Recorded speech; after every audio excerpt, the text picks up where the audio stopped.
Exercise 3.4 का question number 1। इस exercise में हमें अब जो क्वेश्चंस को सॉल्व करना है उसमें एलिमिनेशन मेथड से सॉल्व कर सकते हैं हम लोग।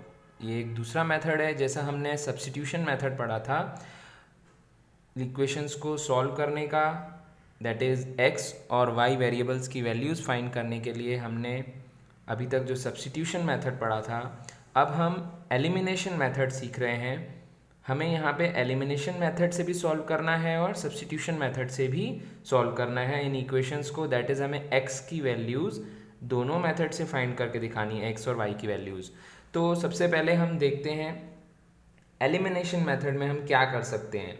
एलिमिनेशन मेथड नाम से क्लियर हो रहा है, एलिमिनेट करना मीन्स हमें कोई एक वेरिएबल को एलिमिनेट करना पड़ेगा। एलिमिनेट करना पड़ेगा मीन्स कंप्लीटली हटा देना पड़ेगा। तो हम उस एलिमेंट को कैसे कंप्लीटली हटा सकते हैं, उसके लिए सिर्फ एक ही चीज़ करनी है कि कोई भी एक वेरिएबल को हमें मानना है, उस वेरिएबल को ऑपोजिट साइन की हेल्प से हमें कैंसिल कर देना है। कैसे करते हैं चलिए देखते हैं। जैसे फॉर एग्ज़ाम्पल यहाँ पे मैं देखता हूँ x को मेरे को हटाना है, एलिमिनेट करना है। तो सबसे पहले मुझे x का जो कोफिशिएंट है वो दोनों इक्वेशंस में सेम करना रहेगा। जैसा कि पहली इक्वेशन है x + y = 5, यहाँ पे x का वेरिएबल 1 है, कुछ नहीं है, सो इट इज़ 1। दूसरी इक्वेशन में 2x है, यहाँ पे x का वेरिएबल है 2। मुझे दोनों इक्वेशन में वेरिएबल का जो कोफिशिएंट है वो सेम करना है, राइट। सो यहाँ पे है 2x, यहाँ पे है 1x। तो if I multiply first equation by 2, अगर मैं फर्स्ट इक्वेशन को 2 से मल्टीप्लाई कर दूँ तो मेरी फर्स्ट इक्वेशन क्या बन जाती है, 2x + 2y = 10। ओके, ये हो जाती है मेरी फर्स्ट इक्वेशन से derived out equation after multiplication. Second equation as it is रहेगी, उसमें मुझे कुछ चेंज नहीं करना है। मैं अब इन दोनों इक्वेशंस में x को सेम कर चुका हूँ, x के कोफिशिएंट को सेम कर चुका हूँ। सो नाउ अब मुझे दोनों के साइन ऑपोजिट चाहिए। तो जैसा कि मैं देख रहा हूँ दोनों के साइन सेम हैं, पॉजिटिव हैं, तो मैं नीचे वाली इक्वेशन को सब्ट्रैक्शन में साइन चेंज कर देता हूँ। दैट इज़ मैं ये कह सकता हूँ कि subtracting equation 2 from equation 1।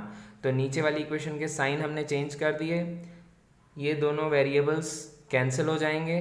That is 2x, दोनों टर्म्स कैंसिल हो गई है, 2x - 2x 0। यहाँ पे 2y and +3y, 2y + 3y हो गया 5y। आगे 10 - 4 दैट इज़ 6, y की वैल्यू हो जाती है 6/5। यही वैल्यू y की अब मैं अगर फर्स्ट इक्वेशन में पुटअप करूं तो मुझे x की वैल्यू मिल सकती है। फर्स्ट इक्वेशन है x + y = 5। मेरे पास y है, x फाइंड करना है, so I can write it x = 5 - y, 5 - 6/5। हम यहाँ पे LCM लेंगे, सो 5 × 5 = 25 - 30/5 दैट विल गिव -5, यहाँ पे 6 आएगा, 5 × 5 = 25 - 6 दैट इज़ -25 - 6 करेंगे तो आंसर क्या होगा, 19/5, यानी x की वैल्यू आ जाती है 19/5। सो ये था एलिमिनेशन मेथड। अब हम इसी क्वेश्चन को अगर सब्स्टिट्यूशन मेथड से सॉल्व करें तो हम कैसे कर सकते हैं। सब्स्टिट्यूशन मेथड हमने अभी पिछली एक्सरसाइज में ही कवर किया है। सो हम कैसे कर पाएंगे, फर्स्ट इक्वेशन जो दी है x + y = 5, इसमें से हम x की वैल्यू निकाल लेते हैं, that is 5 - y in terms of another variable. Step 1 यही होता है कि फर्स्ट एक वेरिएबल की वैल्यू दूसरे वेरिएबल के टर्म्स में आप फाइंड कर लो। ये एक इक्वेशन बन गई, ओके, फर्स्ट इक्वेशन में से जो हमने डिराइव आउट किया है। सेकेंड इक्वेशन हमारी जो थी हम यहाँ लिख लेते हैं 2x minus 3y equals to 4। अब हमें x की वैल्यू को इस इक्वेशन में पुटअप करना है। So you will write 2 5 minus y minus 3y equals to 4। 2 5 10 minus 2y minus 3y equals to 4. Now 10 minus 5y equals to 4. Okay, 10 minus 4, 4 को इधर ले आए, 5y को उधर ले जाएं, so it is 6.